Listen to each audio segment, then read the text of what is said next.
Introduction. This reflection is not fiction, nor is it a fairy tale.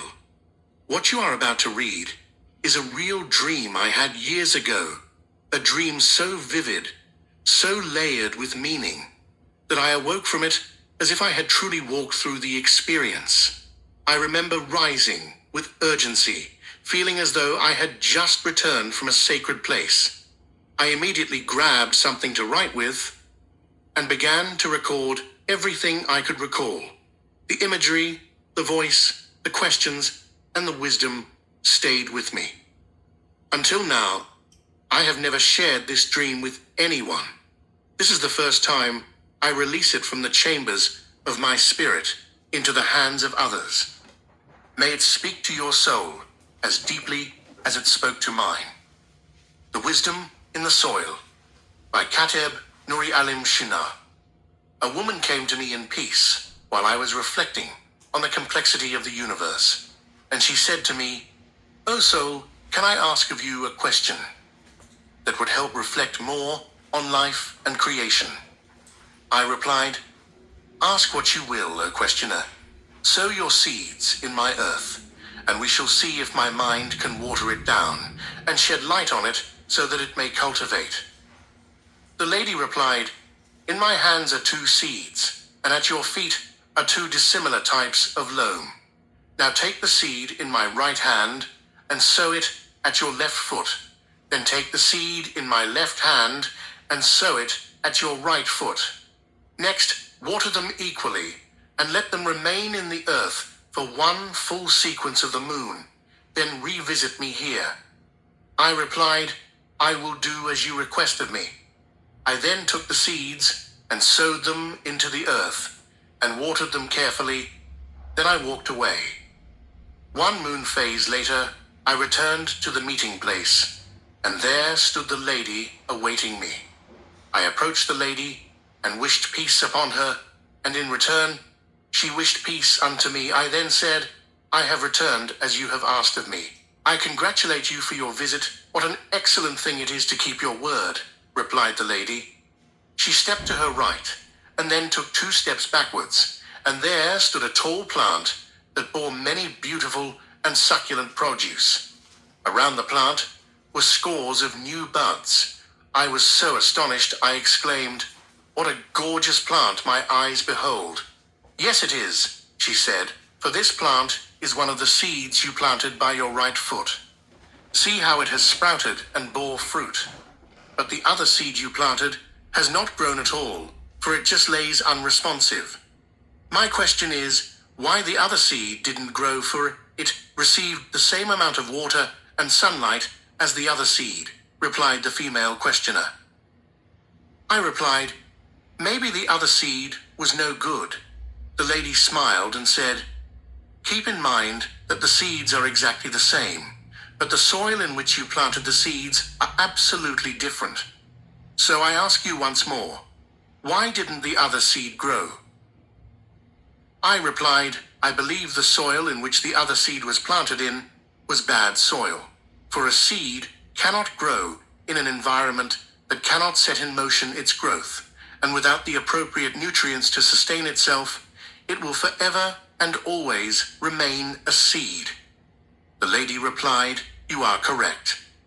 Both seeds represented man, and the soil represented the environment in which he lives in.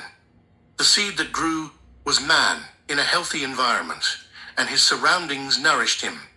Thus he grew, and he began to bear edible fruits to feed many. However, the seed that did not grow is man, planted in an unstable and unhealthy environment, which has a negative effect on his growth. My friend, I tell you that many have the potential to become wonderful people, but most times we sow ourselves in bad ground, or else we get caught up in the wind and are transported to bad ground, and thus we sit wishing enthusiastically that we could grow." The lady wished peace unto me and walked away. I stood in stillness after her departure, the weight of her wisdom pressing gently upon my soul. I looked at the spot where the unresponsive seed lay beneath the earth still, silent, unmoved. Then I looked to the thriving plant and watched as its branches swayed gracefully with the wind, offering fruit without discrimination to any who passed by.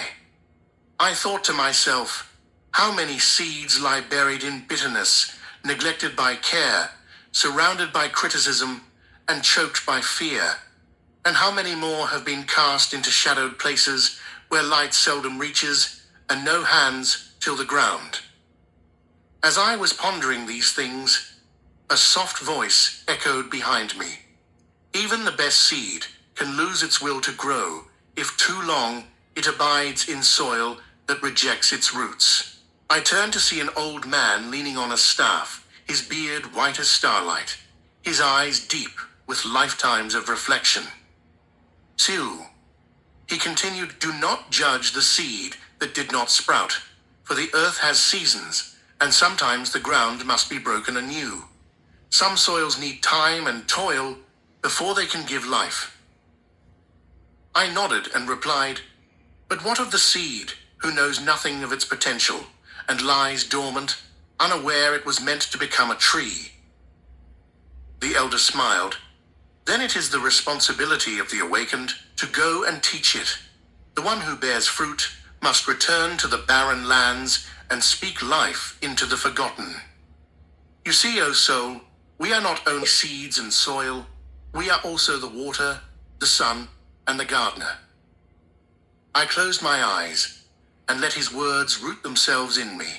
I saw that in life we are at times the seed longing to break open, at times the soil shaping others, and sometimes even the hand that casts seed into the world. And though the elements may be the same water, sun, seed, soil, it is the harmony between them that births life. Before the elder walked away, he placed his hand upon my shoulder and said, be mindful of the soil you plant your dreams in. Not every place is meant to house your becoming. And when you find good soil, honor it, nourish it, and grow without shame. For your fruit is not only for you, it is to feed the hungry spirits still buried in hardened ground. He walked into the fading light, and I stood there with a heart opened wider than before. The moon began to rise again, and I realized that some lessons are not meant to be understood all at once. Some truths must be lived, like seeds that must be buried before they blossom. And so I walked away, not just as one who had planted and waited, but as one who now knew that the mystery of growth lies not in the seed alone, but in the love that surrounds it.